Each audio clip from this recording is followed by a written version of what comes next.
référentaire Edwige Serville, chercheur, messieurs le secrétaire et dirigeant, le corps professoral, Son Excellence Madame la Présidente, Madame la Première Ministre, honorables députés et les sénateurs, Mesdames et Messieurs, le corps diplomatique et consulaire, Mesdames et Messieurs, les membres du gouvernement, chers parents, chers élèves, chers invités.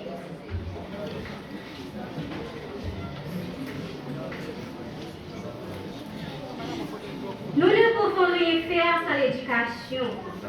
C'est pour cela que j'ai ici l'honneur de prendre la parole au sein de cet établissement comme ministre de l'Éducation, dans l'objectif de présenter mon programme annuel au sein du gouvernement en place.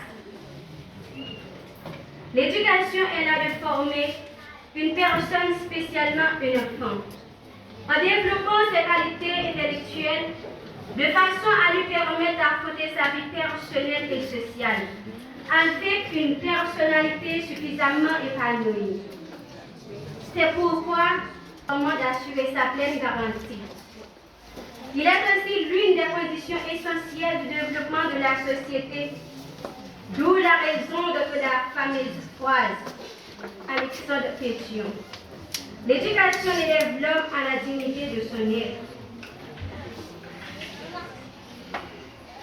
En matière d'éducation, Emmanuel Kant mettait l'accent sur la transmission de connaissances empiriques et a priori aux élèves, sur la promotion de l'autodétermination et sur l'utilisation des méthodes qui développent les élèves sur le plan intellectuel, plutôt que par le seul biais de l'apprentissage.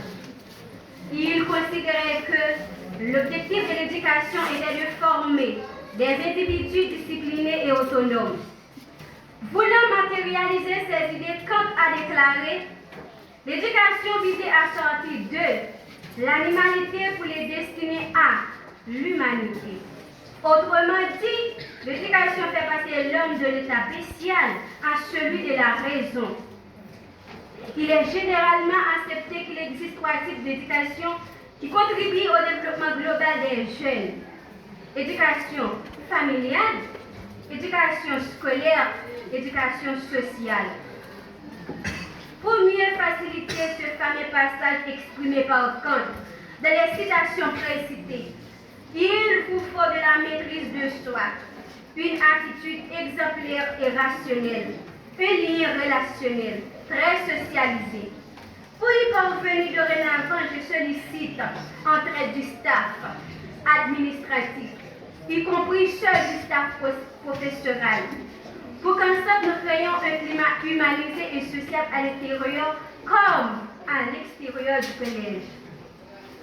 Chers élèves, nous vivons au sein d'une société déprimée où l'éducation devient futile à cause de l'ignorance des concernés.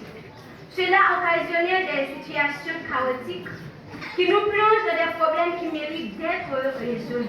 Mais cela ne peut être possible que par le biais de l'éducation, car le grand homme Nelson Mandela a déclaré « L'éducation est l'arme la plus puissante pouvant changer le monde ».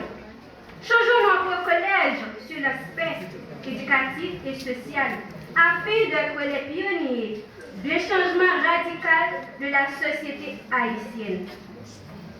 Pour parvenir à ce changement prôné, je confie une mission dès aujourd'hui aux élèves de toutes les classes du CNDPL, plus précisément ceux de l'année permanente fondamentale et ceux de la philo. Mes camarades, soyez des élèves ambitieux, des chercheurs inlassables, de la connaissance chargée, de la curiosité, car si l'homme n'était pas curieux, les connaissances qui sont dans la nature ne parviennent pas à lui. Merci à tous ceux et à toutes celles qui m'ont choisi pour être la ministre de l'Éducation du CNDPL. Je vais travailler sans se laisser afin de vous prouver que votre choix est insensé. Merci.